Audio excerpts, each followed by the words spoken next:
Activists protesting outside the Supreme Court tonight over a myriad of issues, most notably, though, pro-choice protesters with Protect Roe signs.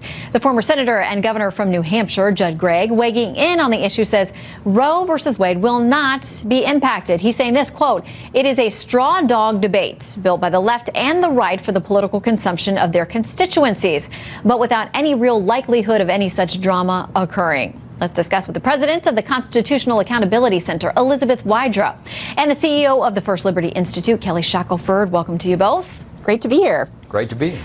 Elizabeth, you argue cases at the court. You're involved with that. We know what's bubbling up through the system, too. I mean, there's not a real challenge to Roe right now, immediately headed to the court. So what do you make of this warning?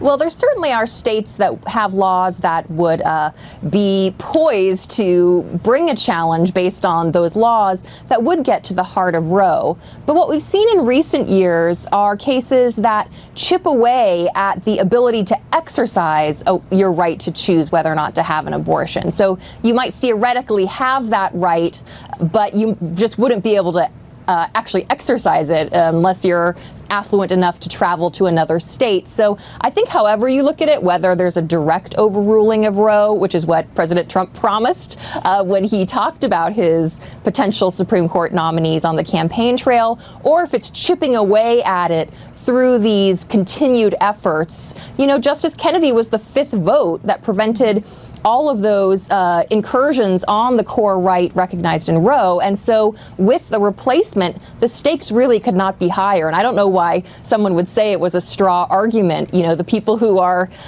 voted for Trump because he believed he would appoint someone to the bench who would overturn Roe certainly didn't think so. And those of us who are deeply concerned that this constitutional right to liberty and bodily integrity and privacy could be compromised are certainly not thinking that it's a straw argument. Well, Kelly, let me ask you, you were part of a huge meeting of key evangelicals who were meeting with then candidate Trump, and you got to ask him about this and talk to him about the kind of judges he would appoint, what he would do about the Supreme Court. Did he promise you that Roe v. Wade would be gone? What did you get from his answers?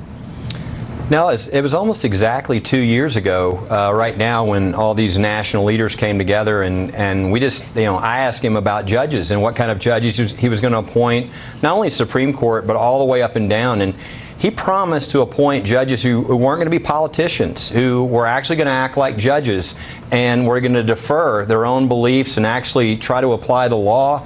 And what's amazing is if you look at Gorsuch, you look at all the lower court judges, the even Court of Appeals judges he's appointed, they've just been excellent. And this, I think, is only going to further, really, the record he's establishing. I think everybody who was there, I've talked to, is thrilled with what he's doing on judges. And I think Brett Kavanaugh is going to be, one more plum where he just really showed how he performed and fulfilled his promises. Elizabeth, that is not music to your ears and the folks who advocate on your side of this conversation. Obviously, you have concerns about the judges that are being put through under the leadership of Senate Majority Leader Mitch McConnell and President Trump.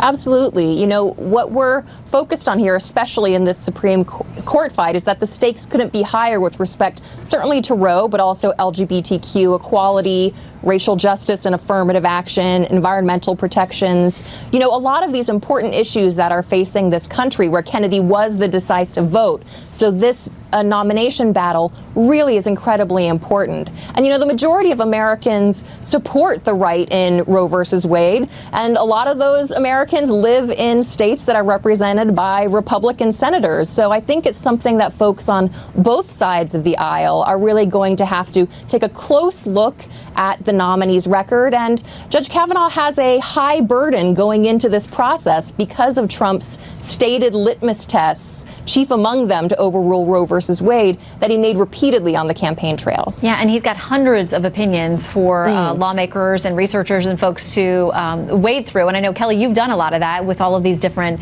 folks who have been in contention and have been on that list of 25. I want to play a little bit of what Senate Minority Leader Chuck Schumer, the top Democrat there in the Senate, had to say on the floor today. We have ample example from the past several years of judges who have sworn in their confirmation hearings to respect precedent and then reverse their stand once on the court. All right, so his concern is he talked about the fact that any judge that comes before them or any nominee who comes before them, they're going to be asked, how do you feel about precedent? They're going to say, I'm not going to overturn it. He says the senators just nod, and then you get people who don't actually stick to precedent. What do you make of that argument? I just don't think that's going to work with Judge Kavanaugh. I mean, he's got over 300 opinions over the last 12 years.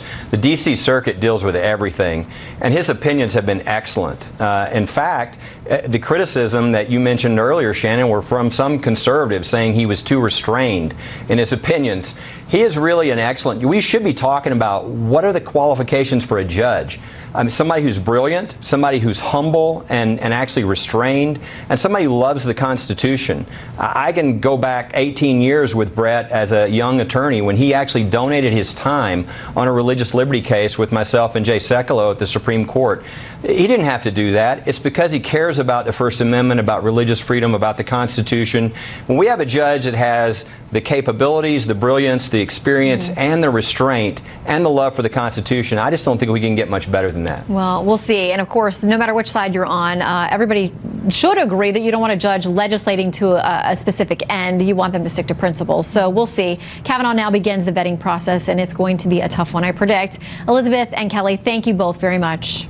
Great to be with you, Shannon. Thanks. All right, so when we return, who is Judge Brett Kavanaugh? We're going to tell you about his journey from the beginning to now the Supreme Court nomination. His story is next. Plus, there are many people who are not happy with President Trump's pick.